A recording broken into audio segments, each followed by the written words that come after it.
Olá, pessoal, boa tarde, tudo bem com vocês? É um Boa tarde, prazer. Bruno.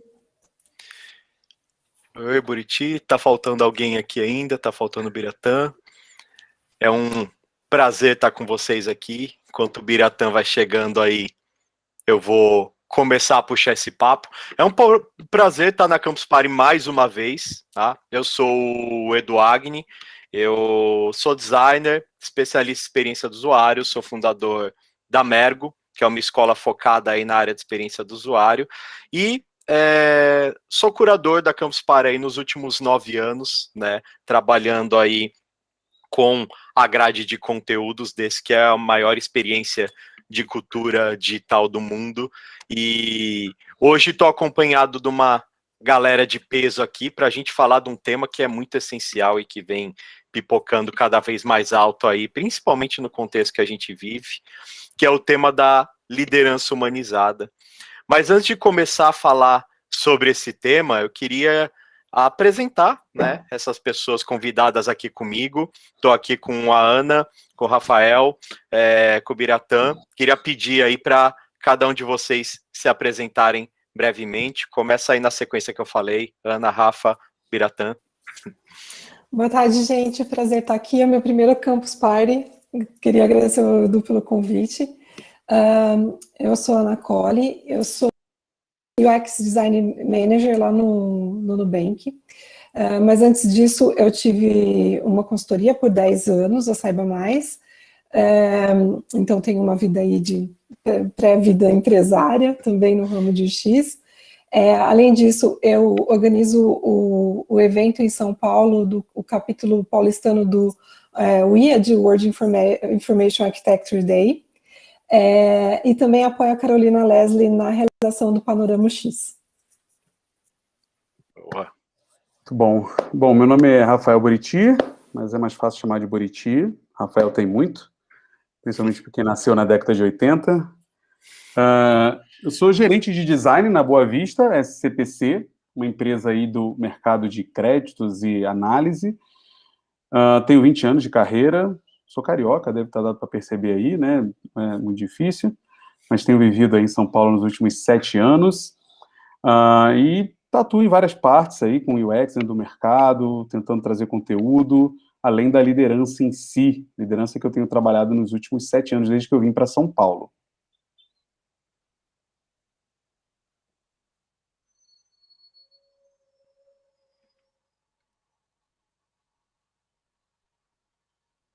Opa. Não tá rolando aí. Seu som não tá saindo, não.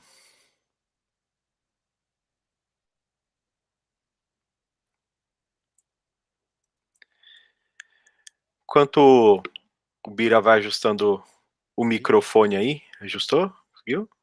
Foi? Opa, foi. Desculpa aí, pessoal, que eu tive que fazer uma troca de equipamento aqui de última hora, que meu microfone de vocês, assim, moderninho, de fiozinho, deu pau, e aí eu tive que acionar o meu home studio aqui. Mas eu sou o Biratã Silva, prazer estar aqui também, minha primeira Campus Party, mas eu acompanho já o conteúdo e a movimentação desse evento já há algum tempo. Agradeço o convite aí para estar falando sobre esse assunto cada vez mais em evidência, que é a liderança humanizada. Eu acho que no design a gente precisa muito disso, e em todas as áreas a gente precisa muito disso. Eu acho que o design tem um papel de talvez puxar um pouco disso, porque a gente tem um contato muito grande aí com as pessoas o tempo todo no nosso trabalho. A gente coloca as pessoas, os usuários, os indivíduos sempre no centro das atenções. Eu acho que esse tema acaba sendo um tema que a gente, como designer, também tem que puxar. Trabalho com design já há 24 anos, sou head do Online UX Team, que é uma empresa e é uma comunidade de profissionais. A gente tem gente espalhada por aí, por WhatsApp, Telegram, Slack, enfim, outros canais que possibilitam a gente discutir, debater e trocar oportunidades de conhecimento de UX. Também sou professor universitário em 3 universidades, CESUSC, AMB Morumbi em São Paulo e Unileia. E vivo incomodando o pessoal da comunidade aí para a gente conversar sobre temas importantes e trocar ideias e oportunidades. Acho que a gente tem que fomentar sempre o design. Sou um apaixonado pelo design, por isso eu fomento isso naturalmente. Boa. E o Bira já acabou puxando até um gancho de um assunto que eu ia comentar, né? A gente sempre, aliás, eu vejo pipocando na comunidade muito essa discussão. Liderança de design é diferente de outras lideranças, né? Porque o papo de hoje é sobre liderança, não necessariamente sobre design, mas estamos aqui com pessoas do meio de design, né? E isso sempre pipoca, né? Sobre se tem alguma diferença ou não, se por o design ser ali ter uma atribuição maior de lidar com as pessoas, de pesquisar, de entender se isso impactaria na forma de liderar também. Mas acho que isso vai entrar no meio do papo, assim. Eu acho que esse contexto que a gente está vivendo hoje, né, de pandemia, de as pessoas em casa, home office, né, agora a gente está 24 horas no trabalho, né, atualmente, e esse contexto das pessoas em isolamento social, misturando vida profissional e pessoal, já rolou muita discussão sobre isso, mas a gente sabe que isso impacta muito na forma que as lideranças acabam tendo que lidar ali com as pessoas, né? Apesar de a gente falar muito de liderança humanizada, né? A gente ainda tem muita liderança que olha as pessoas não como pessoas, né? Mas como colaboradores. Só que agora as pessoas cada vez mais estão aparecendo como pessoas nas empresas, né? A gente está trabalhando de casa, a gente está trazendo a nossa vida pessoal para dentro das reuniões, né? Então esse tema da liderança humanizada começa a pipocar muito mais, né?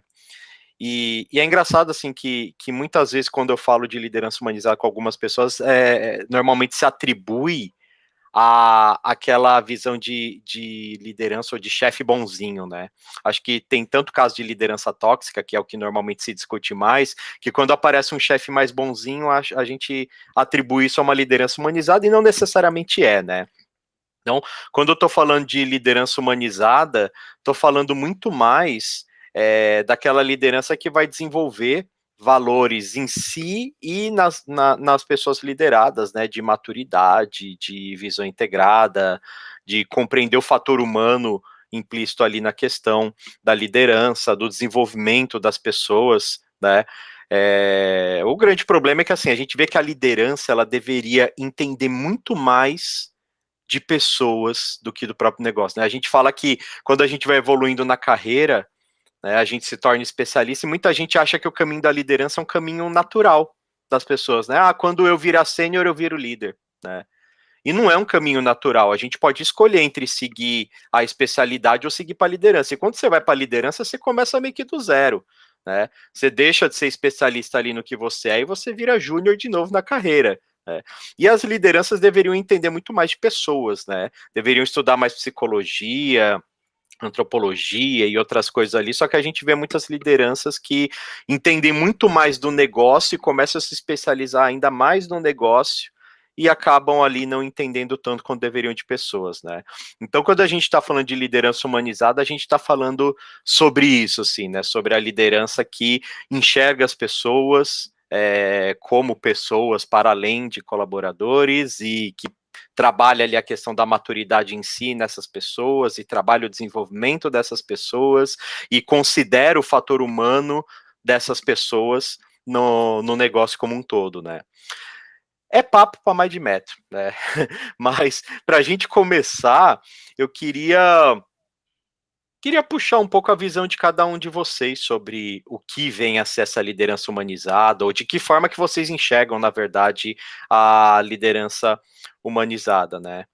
Vou pedir para fazer a ordem agora do Bira, Rafa e Ana, para a gente direcionar. Beleza. Espero que estão me ouvindo bem. Funcionando? Ok. Sempre testando. Mas enfim, né? Eu acho assim, cara, liderança humanizada, né? Eu gostei dessa figura aí do líder bonzinho, né? Eu acho que a maioria das pessoas, quando ouve esse termo, deve pensar isso mesmo. Ah, vamos falar sobre aqueles caras que são gente boa, quando são chefes, não são autoritários, não tem aquela mentalidade top-down, etc.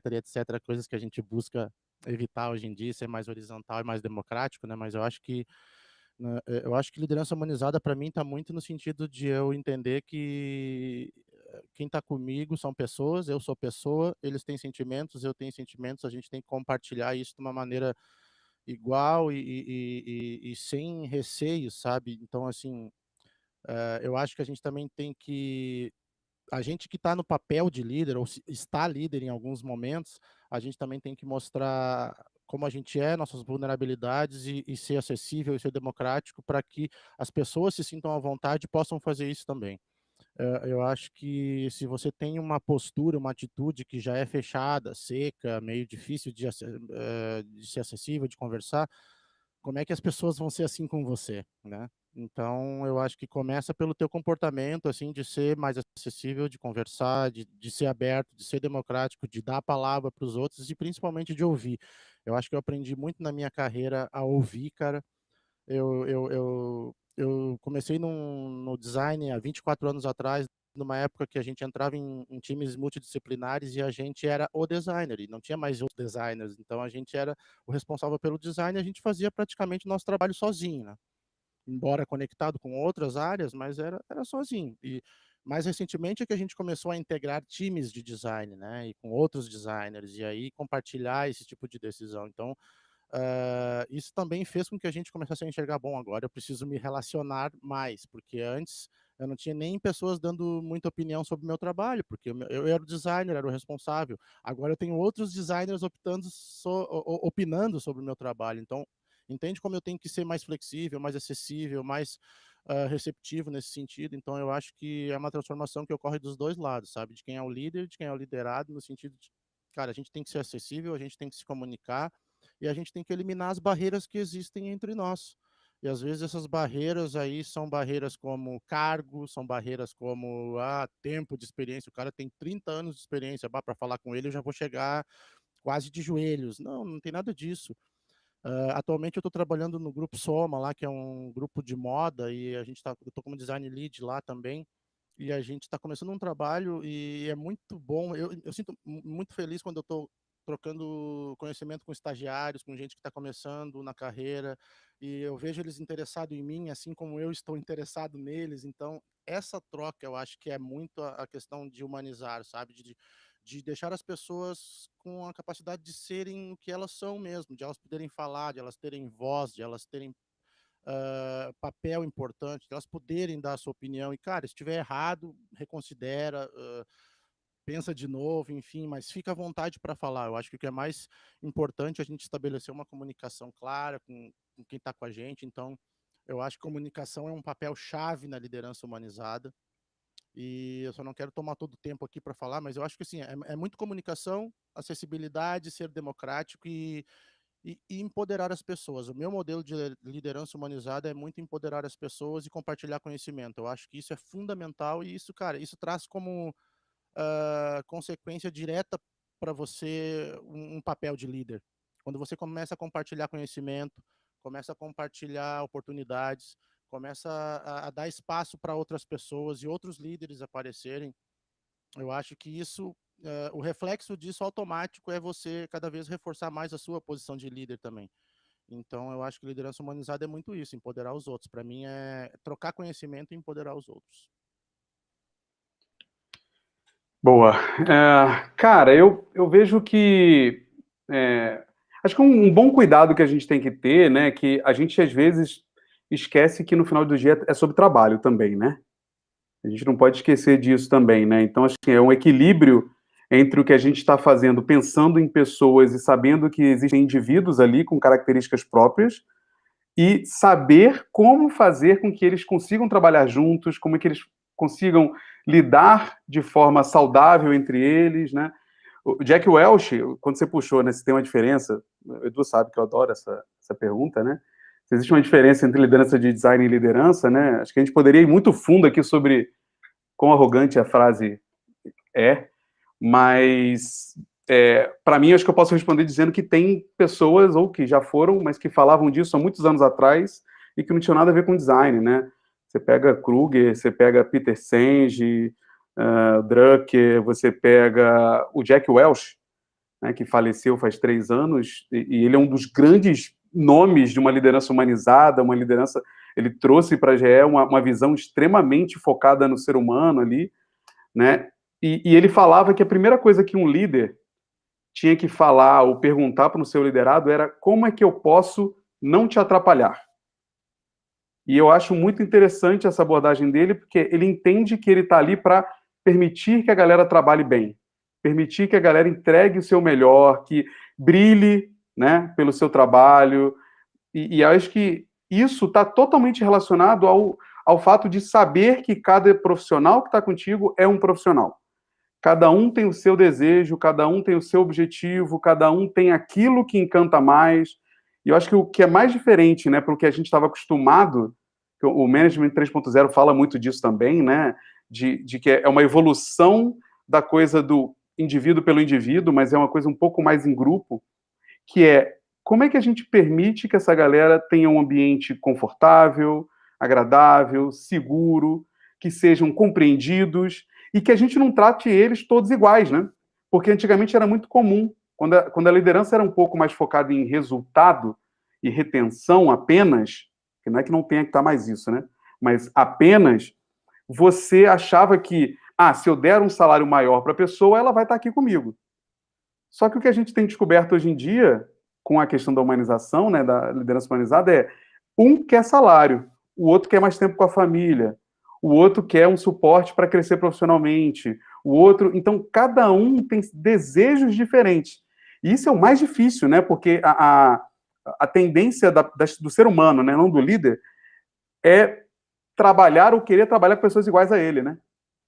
Essa é a tendência. O ser humano tende a ficar chamando gente que é igual, né? Porque não vai ter conflito, não vai ter discussão, não vai ter contraponto. Então, acho que o grande desafio é você entender que as pessoas que estão ali não são igual a você, não tem que ser igual a você, mas você precisa encontrar um jeito de que todos trabalhem bem, né? Isso é muito difícil, para mim, é o maior desafio desse processo de liderança humanizada. O que você acha, Aninha? Sim, concordo muito com o que vocês falaram. Eu vejo muito a questão do ouvir o time. Aliás, dando um passo atrás, a primeira coisa que me causa um certo estranhamento falar liderança humanizada, porque para mim uma coisa não está separada da outra, assim. É curioso, mas eu entendo, lógico, todo o histórico, mas a primeira coisa me causa um estranhamento, tipo, todos deveriam ser assim. E aí eu acho que tem muito essa questão das pessoas, e talvez a diferença do design seja que a gente tem isso intrínseco na gente, enquanto nossa profissão, então talvez o que a gente sai em uma vantagem, porque a gente tem mais isso de ouvir o outro e trazer, entender a posição do outro e as necessidades do outro. E a minha posição, acho que é muito de articulação, né, de fazer com que o time trabalhe bem, que o time trabalhe bem com as outras áreas da empresa, que o time tenha voz. Então, deixar esse time fazer esse time crescer, fazer ele mostrar o valor dele. E muito nisso que o Biratã falou desculpa, o Buriti falou do tipo, deixar o brilho deles, né, deixar a equipe brilhar, para que cada um mostre seu valor, se sinta valorizado. E eu lembrei de um exemplo, quando o Biratã estava falando, de não criar uma barreira com o time, acho que é um exemplo, porque ele é um exemplo físico. A gente ficou numa casa de 6 anos, e em dado momento, eu e minhas sócias, a gente estava na parte da frente da casa, porque tinha uma sala e tinha uma mesa grande de reunião. E aí a equipe trabalhava no que a gente chamava sala de trabalho, né? Tinha até uma piada, então os chefes não trabalham, ficando lá na frente fazendo reunião. E em dado momento a gente entendeu que a distância criou uma...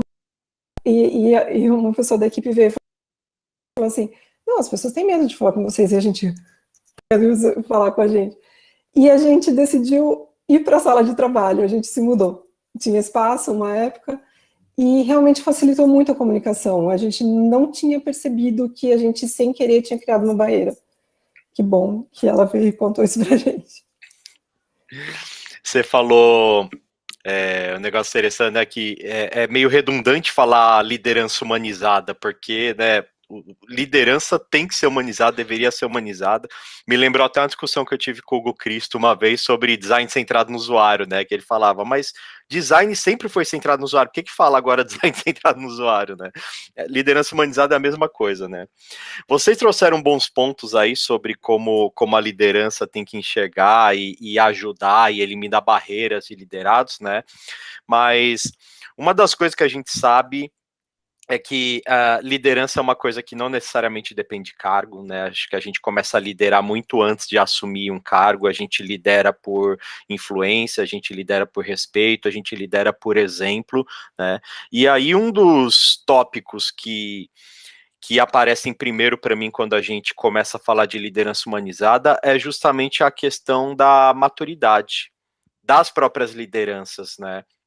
Porque uma coisa é você olhar para as outras pessoas e dizer o como elas devem evoluir, ou como elas devem melhorar, ou como que você pode ajudá-las, mas muitas vezes falta o trabalho de olhar para si, né? De ter aquele trabalho de autorreflexão, de autorregulação, de autocrítica, de autoconhecimento mesmo, né? E não tem nada pior para um time, para liderados, do que ouvir conselhos ou direções de uma liderança que não segue o que fala, né? O como que vocês enxergam a importância de se trabalhar a maturidade da liderança antes da liderança querer atuar na maturidade dessas pessoas lideradas, né? Ana, Rafa, Ubira agora. Super importante. Esses dias eu tava ouvindo um áudio um podcast do Bruno, que ele falou uma coisa com que eu concordo, assim, falando do autoconhecimento, né? Faça terapia. Gente, façam terapia. Muito, que tem muito a ver com isso, assim, você se conhecer, porque você trabalhar quais são suas fraquezas, né? Os pontos que você precisa melhorar e desenvolver, todo mundo tem esses pontos. Tem vários treinamentos que ajudam nesses pontos para ir preparando a liderança também, né? Hoje quase todas as empresas têm, ou então você pode um treinamento de se desenvolver. E uma coisa muito boa, assim, eu aprendi com exemplos, assim, eu tive muito, e não sei se coincidentemente por ser mulher, mas na minha história eu tive muitas mulheres. Uma das minhas primeiras chefes foi a Luciana Ribeiro. Aprendi muito com o jeito dela, de ser muito aberta, assim, de ouvir muito a equipe, de tentar achar soluções em conjunto. Então, essa coisa de se mirarem, depois minhas sócias, assim, cada uma com estilo, a Carol e a Lê, assim, bem diferentes entre elas, mas foram pessoas com quem eu aprendi muito também. Então, eu acho que tem coisas mais formais, mas tem o dia a dia ali do trabalho que é muito sutil às vezes, né? Que você vai olhando como as pessoas lidam com as situações, com os desafios, com os problemas também, porque tem muito problema. E aí você vai aprendendo com esses bons exemplos. Às vezes com uns não tão bons também, né? Que você vai olhar e falar assim, acho que esse não lidaria com essa situação. E até você começa a pensar nisso, né? Como eu lidaria com aquela situação? E aí você vai desenvolvendo. E acho que é uma trilha, assim, que não é rápida e, na verdade, nunca termina.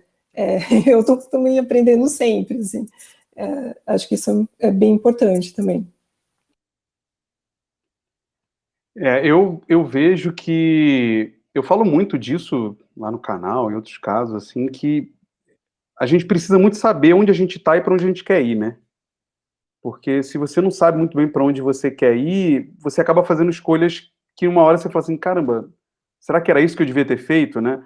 E para você saber onde você quer ir, faz parte de você conhecer onde você está agora, né? Quem você é, quais são suas falhas ali. E a gente tem muita dificuldade de trabalhar nossas falhas, né?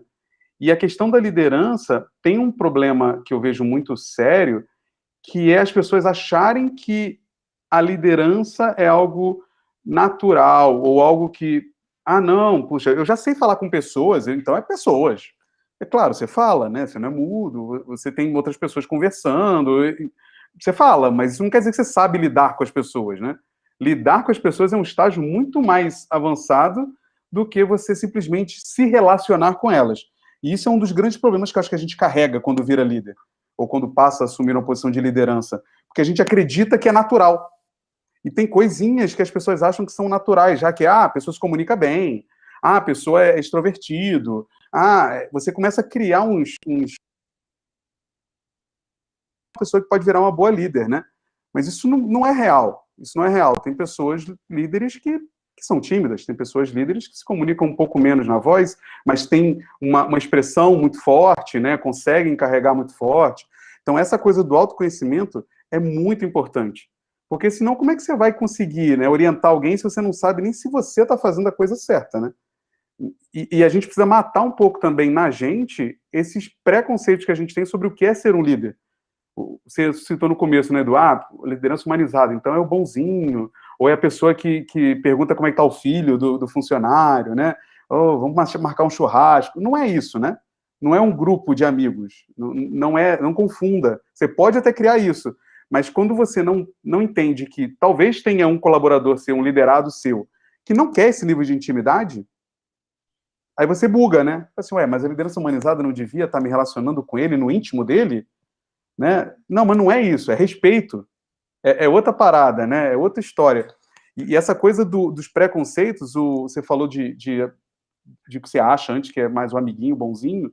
Tem muita gente que acha que é o oposto, né? Que não quer ser líder porque teve experiências muito negativas e acha que o líder tem que ser um babaca, né? Tem que ser escroto, ele tem que pesar a mão, ele tem que chicotear. Não Tenha Medo de Ser Chefe, do Bruce Tugan, fala muito disso, assim, de vários pontos que têm preconceitos. Se eu virar líder eu não vou ter tempo, se eu virar líder eu tenho que fazer isso, se eu virar líder eu tenho que fazer aquilo. Calma, se avalia, descobre o que você já tem e o que você tem que fazer para ser melhor, né? E aí emenda a coisa da vulnerabilidade da Brené Brown, né? Puta, você é vulnerável, relaxa. Seja vulnerável. Você vai errar, você vai ser grosso em algum momento, você vai ser preconceituoso em algum momento, porque todos nós temos momentos disso, e aí é a hora de você parar e falar assim, opa, foi mal aí, time, me ajuda a consertar isso aqui. E acho que isso está humanizado, sabe? Porque o líder que não é humanizado, ele é o arrogante, ele é o cara ele é a pessoa que, eu não erro. Time, faça isso. Mas você, não, eu não erro, porra. Eu tinha que fazer. E eu acho que isso é o que a gente precisa matar, sabe?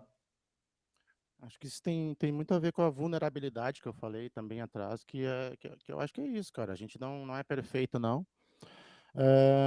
Eu anotei uns pontos aqui que eu achei importante também na fala da Ana. Eu acho que liderança é uma coisa que evolui, sabe? E eu acho que não é nenhuma habilidade, é um conjunto de habilidades né, que forma a liderança. E esse conjunto evolui de diferentes velocidades para cada pessoa.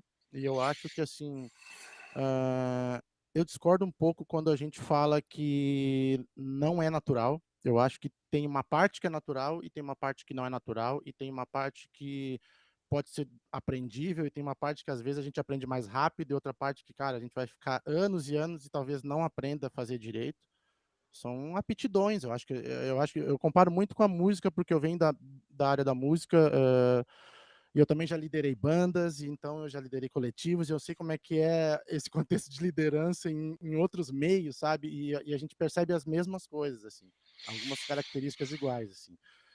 E eu vejo que a liderança evolui, e eu tenho certeza que o líder que eu era há 10 anos atrás não é mais o líder que eu sou hoje, porque a gente vai se relacionando com pessoas e vai amadurecendo, né? Então, acho que tem tudo a ver com essa questão de maturidade também. E eu acho que liderança também tem a ver com um processo. Eu acho que ela não é uma coisa assim reta, direta. Ela é um processo, ela tem etapas, ela tem níveis de liderança. Tem gente que lidera mais para um lado técnico, tem gente que lidera mais para um lado carismático, tem gente que lidera mais para um lado comunicacional.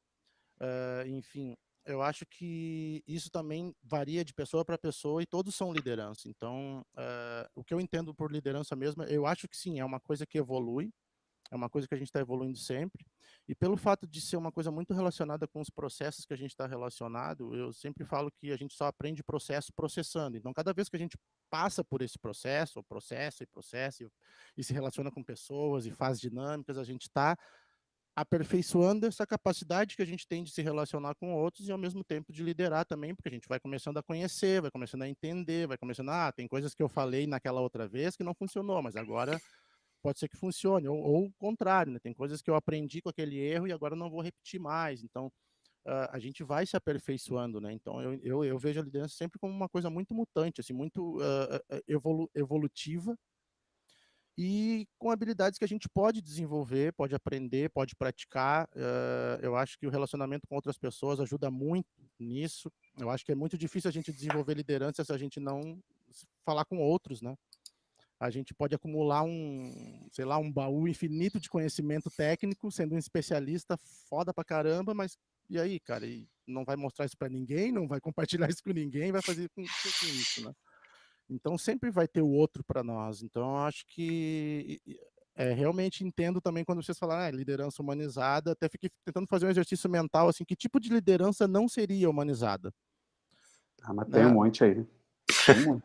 É bom a gente pensar o que configura isso, né? Porque ao mesmo tempo que a gente pensou alguns aspectos para configurar a liderança humanizada, talvez a gente deva pensar em algo, o que configura desumanizado e que a gente parece que vê muito no mercado e às vezes as pessoas não falam.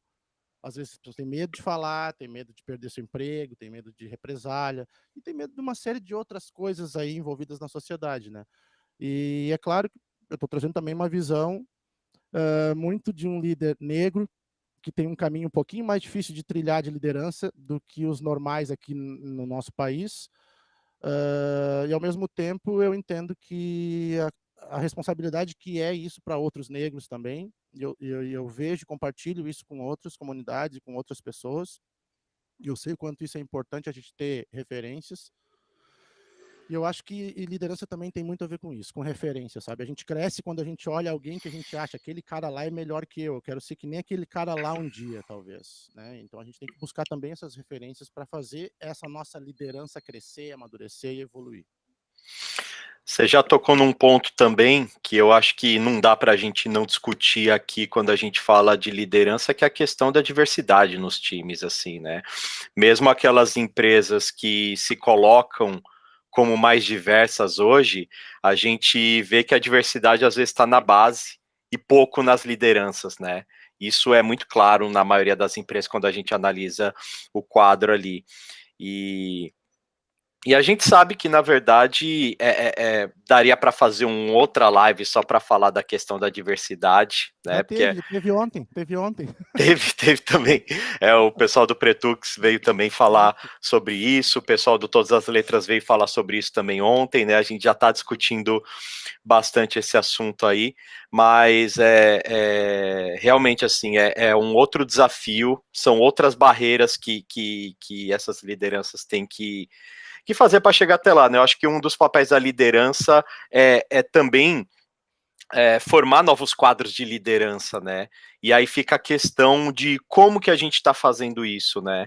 Porque um fator humano que a gente tem que considerar que existe, que vem da psicologia tudo, são os tais dos pactos narcísicos, né? Então a gente tem essa tendência de olhar para pessoas parecidas com a gente e se aproximar delas e elevar elas. Então a gente vê, às vezes, mesmo que a empresa se coloque como diversa e tem ali a base dela uma certa diversidade, a gente vê que muitas vezes os cargos de liderança são na maioria pessoas brancas, são na maioria homens, né? E essa diversidade fica na base. Agora, como que a gente quebra esses pactos narcísicos, né? Como que a gente consegue enxergar que aquela pessoa que é diferente de mim, e de modo geral, pode se tornar uma liderança, e como que eu vou ajudar aquela pessoa a se tornar um quadro de liderança também.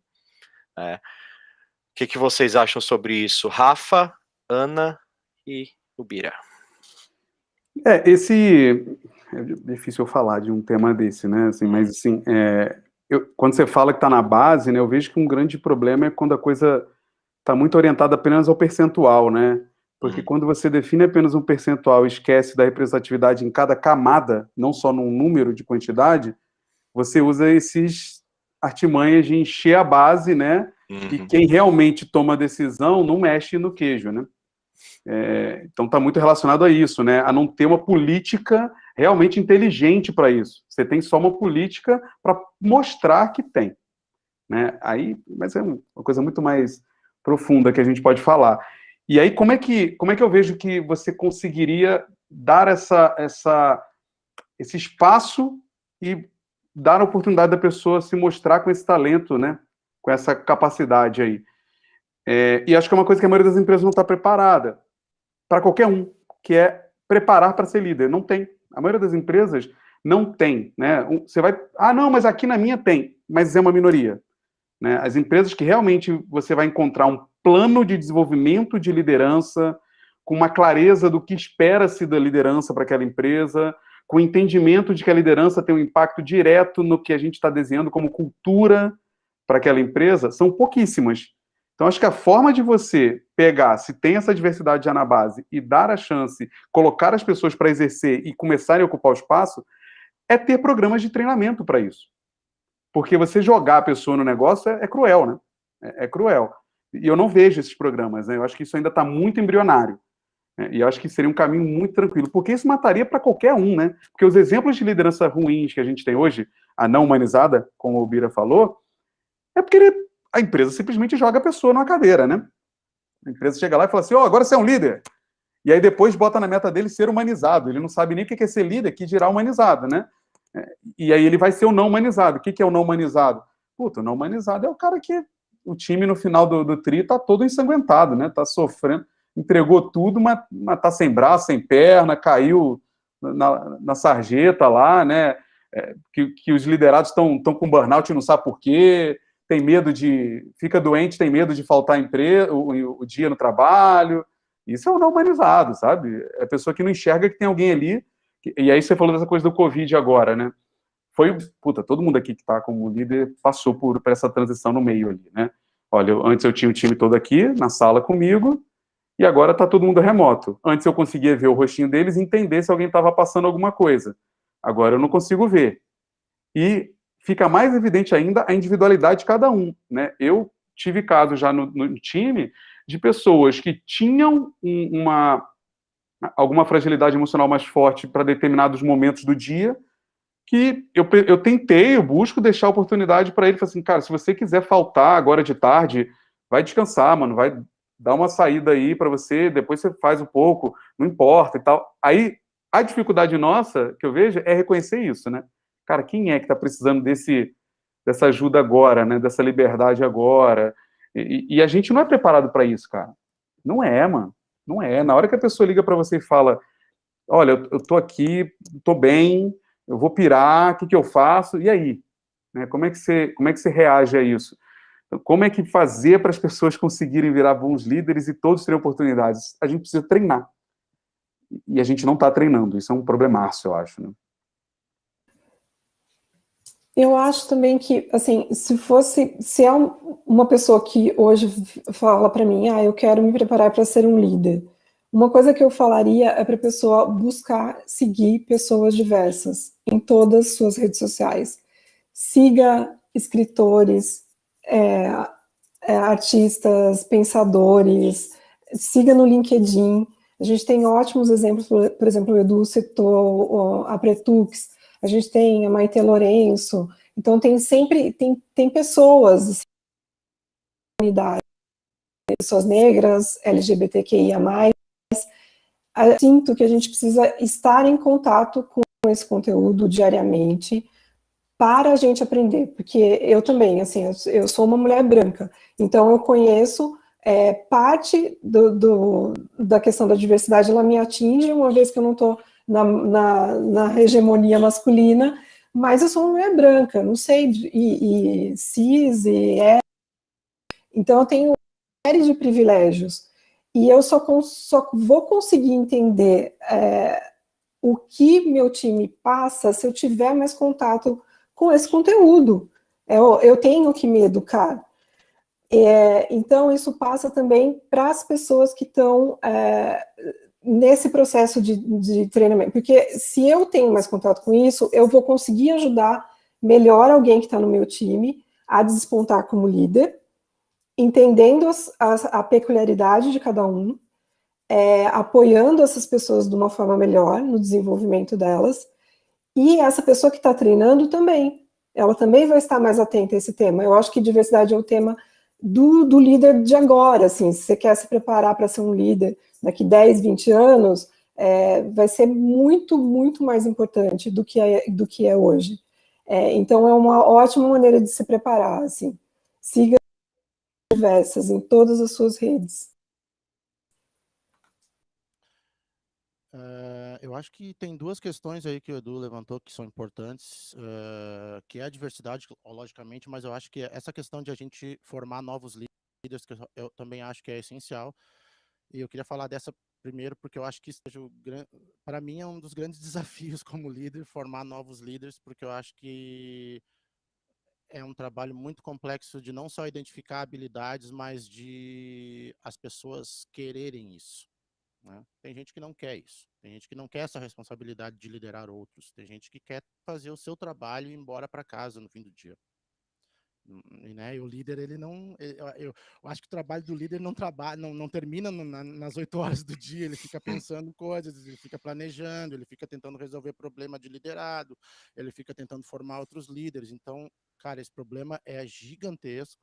Eu acho que talvez seja o grande desafio da gente formar novos líderes e identificar nesses novos candidatos a vontade de ser líder, que às vezes a gente realmente não quer, e conseguir desenvolver nesses que têm vontade também de ser líder, né? Porque às vezes isso se manifesta muito cedo também, a gente consegue perceber isso nos perfis mesmo de personalidade de cada um.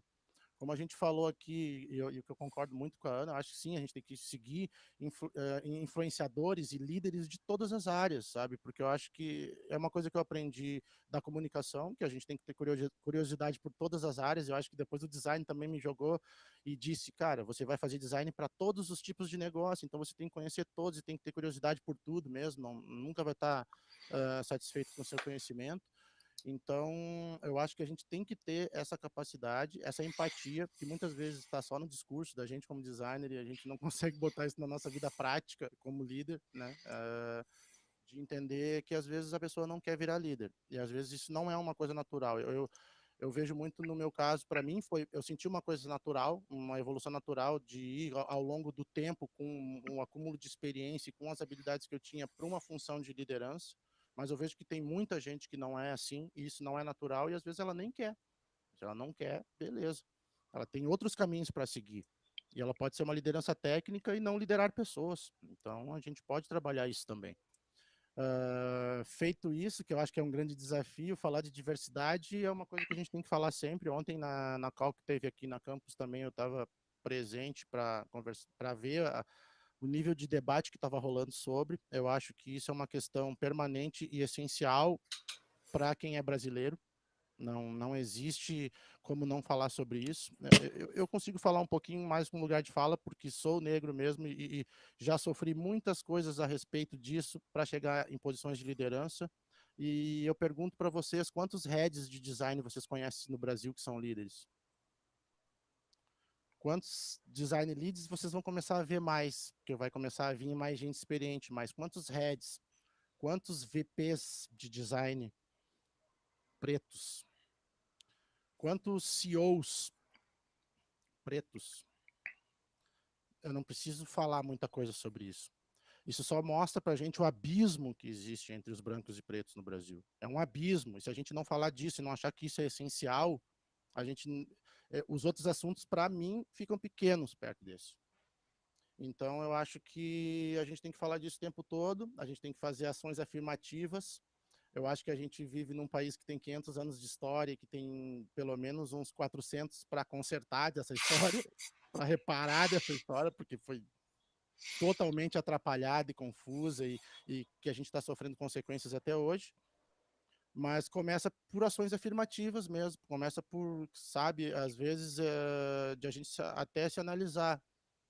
Muitas vezes eu estou passando por processo seletivo, cara, e eu aprendi muita coisa, sabe, de pegar um currículo e não julgar a pessoa pela foto que ela botou, ou não julgar a pessoa pela maneira que ela construiu o currículo, ou sei lá, vamos tentar ir um pouco a mais, tentar enxergar mais, porque às vezes, cara, esse currículo ou esse portfólio, você simplesmente olha e descarta. E aquilo ali é uma pessoa, não é um currículo, não é um papel. E aí eu tenho que rever o meu preconceito, sabe? Esses dias eu recebi para uma seleção para UI Design uma pessoa que tinha 60 anos, cara. E eu olhei ela com aquele visual de 60 anos, eu digo, mas como que essa pessoa vai fazer UI? E ao mesmo tempo eu perguntei para mim, mas que é isso? Como é que eu tô pensando assim? Vai olhar o portfólio dessa pessoa, vai olhar a trajetória, por que ela está se dizendo... É até um caso curioso, vai ver, porque não é comum.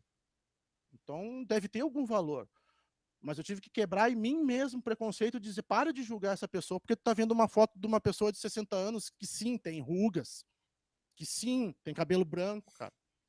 E que a maioria dos UI designers que você vê aí tem 25, tem 30, são jovens, agorizada. Então, como é que a gente muda isso? Mudando a minha maneira de ver esses processos, sabe? De tentar enxergar um pouquinho mais além das aparências, da cor, sabe? O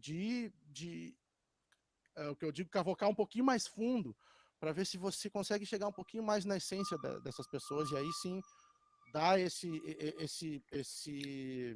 essa chance, essa oportunidade para que a diversidade aconteça. Eu acho que a gente no Brasil tá numa escala de 0 a 100 a menos de 5 em diversidade. A gente tem muito que caminhar, muito que caminhar, e não só a nível pessoal, nós como profissional, mas as empresas como sociedade, e eu acho que todas as movimentações nesse sentido são válidas, porque tem muito para reparar aí, tem muito para consertar para que a gente tenha equidade. A gente não tem equidade. A gente sabe, e eu fico muito feliz de, às vezes, muito poucas vezes, ver alguns brancos admitirem eu tenho privilégios, cara, porque isso é a coisa mais difícil que tem, sabe? E assim como a gente acha que, como não, que tem negro que não é consciente também, que tem negro que diz que a gente lutar pelos direitos dos negros é um vitimismo, é um mimimi. Tem incoerência de todos os lados, entendeu? Então a gente tem que saber conviver com isso mesmo. Mas eu acho que a diversidade passa por isso. Eu acho que o Brasil necessita muito disso, principalmente, cara, porque a gente é um país diverso. A gente é um país de preto, de branco, de índio, de europeu, de americano, de australiano, de africano. Cara, tem todo mundo aqui, velho. Não tem ninguém que possa dizer, eu sou purinho. Olha, quase ninguém pode dizer que é purinho de uma etnia aqui. Não tem. Então, por que essa frescura de achar que um é melhor que o outro? Por que achar que a mesma questão do mito da meritocracia é muito fácil? Bota um preto e um branco e fala meritocracia. Sim. É a mesma coisa? Não dá, né? Eu acho que o resumo disso é muito do que você falou no início lá, assim, da questão da liderança tirar barreiras, assim. Eu acho que não é dar oportunidade, assim, porque, querendo ou não, às vezes a pessoa não tem a condição de adquirir aquela oportunidade porque o caminho dela foi muito mais complicado, né? Então é de como que a gente consegue ir tirando essas barreiras, né? A gente fala às vezes de dar voz, mas as pessoas têm voz, é dar o lugar de fala, né? Então eu acho que eliminar barreiras, a fala que você falou lá no início, eu acho que corrobora muito com o que você trouxe agora, né? E até para a gente fechar o papo, a gente tem aí uns 7 minutinhos para a gente fechar, mas começa a entrar a grande questão do fator humano, né? Eu acho que a liderança ela tem que ter aquela capacidade de visão integral, de olhar a complexidade e ver como que cada ponto daquela complexidade vai impactar no resultado todo. É aquela coisa que a gente estava falando, uma pessoa não está bem no time pode impactar o desempenho de todo o time, né? Pode causar um efeito em cadeia, e a gente sabe que essa compreensão do fator humano, né? Tipo, acho que uma das grandes questões da liderança é a sensibilidade empática, assim, né? Conseguir enxergar as pessoas. Tem até uma pergunta do Heitor aqui, que se vocês quiserem colocar na tela aqui, ter empatia é um dos pontos principais para se tornar um líder humanizado? Eu acho que a gente pode encerrar com vocês respondendo a essa pergunta do Heitor aí. Vamos na ordem agora, Bira, Ana e Rafa, para finalizar. Eu acho que é fundamental ter empatia, e eu acho que a gente tem que entender o que a gente entende por empatia, tá? Para mim, empatia é se aproximar das pessoas. Para mim, empatia não é se colocar no lugar das pessoas, porque eu acho que se colocar no lugar das pessoas é impossível. Eu nunca vou vestir a tua pele, eu nunca vou conhecer o teu referencial.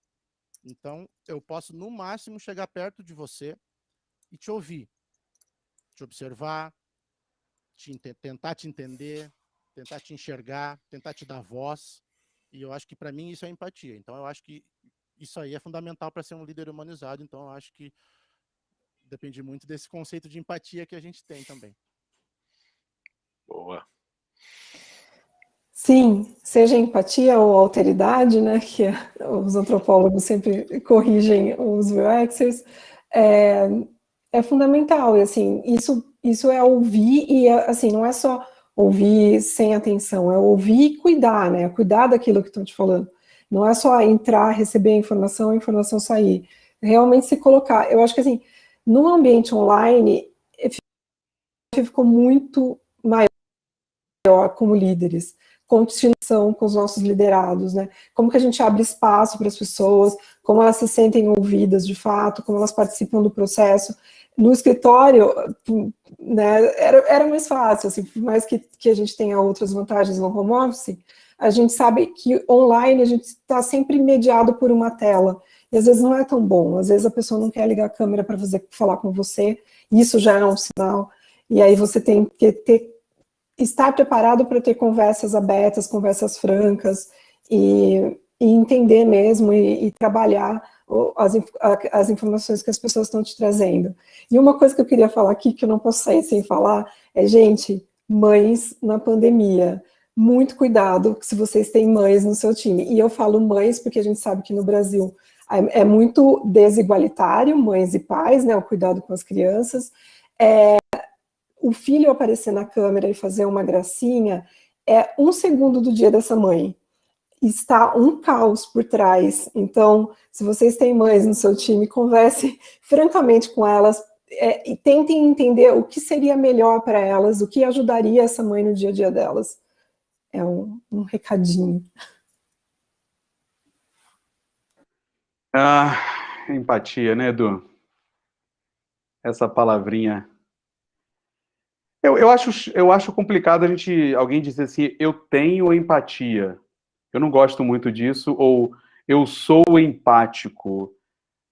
E falar isso é meio assumir que você é independente do que aconteça ou do que veio antes, né? Eu acho que ser empático é um exercício diário, né? E você vai deixar de ser em algum momento do seu dia.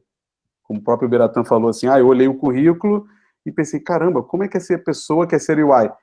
Mas não significa que ele não é uma boa pessoa. Naquele momento, lhe faltou empatia, ele voltou, puxou de, opa, volta aqui, líder babaca, sai daqui, volta o líder bom, e olha com empatia. Então, assim, eu vejo que qualquer pessoa, para tratar um outro ser humano de forma humana, ele precisa exercitar empatia o tempo inteiro, e eu também acredito que é um esforço muito grande. Não é uma coisa tranquilaça. Tipo, não, cara, tá tranquilo, empatia comigo é igual beber água. Eu só olhei e já tô sendo empático. Não é. Não é porque eu vejo que a gente carrega muitas coisas que a gente nem sabe que carrega, né? A gente tem muito preconceito dentro da gente que a gente nem sabe que tá ali. Então uma hora a gente vai... Opa, eita, que merda que eu falei. Volta aqui, e aí você exercita a sua empatia. Então, não só para ser líder, acho que o Heitor perguntou, né? O Heitor. Acho que o Edu, ele não gosta quando eu falo, mas, cara, é para você não ser um merda como ser humano. Você precisa exercitar empatia o tempo inteiro. Eu gosto quando você fala isso. Gosto. Porque é verdade. Porque eu acho que as pessoas tratam como se fosse um superpoder, sabe? De um mutante, um X-Men que nasceu com a empatia aflorada, né? Tá escorrendo empatia pelo braço da pessoa. E não, né? Assim, a gente vai ser escroto às vezes, e a gente tem que levantar o braço e falar assim, cara, foi mal, errei feio, né? Errei rude, e desculpa aí. Mas eu tenho que ser uma pessoa buscando a empatia o tempo inteiro para poder ser uma boa pessoa com todo mundo. E, obviamente, se você é um líder e você tem pessoas dependendo de você ali para conseguir um melhor ambiente, você precisa muito disso. Agora, você não vai ser um líder se você tiver isso? Não, porque tem líderes que não têm e funcionam. É que funcionam, como eu falei, matando todo mundo, né? Rasgando geral. Tipo, depois que matou 5, substitui os outros 5 por mais 5 com sangue. E não dá, né? Acho que essa é a questão da empatia. Boa. Galera, já estamos chegando ao final. Então, inevitavelmente, temos que encerrar. Queria agradecer muito a presença da Ana, do Rafa, do Bira aqui para esse papo. E a gente segue conversando. Tem muito mais Campus Party aí para a gente curtir e discutir por esses dias. Galera, obrigado quem está aqui assistindo a gente, comentando, perguntando. E é isso aí. Até a próxima. Obrigadão, pessoal. Obrigada. Nos procurem pelas redes. Boa. Estamos a um clique de distância.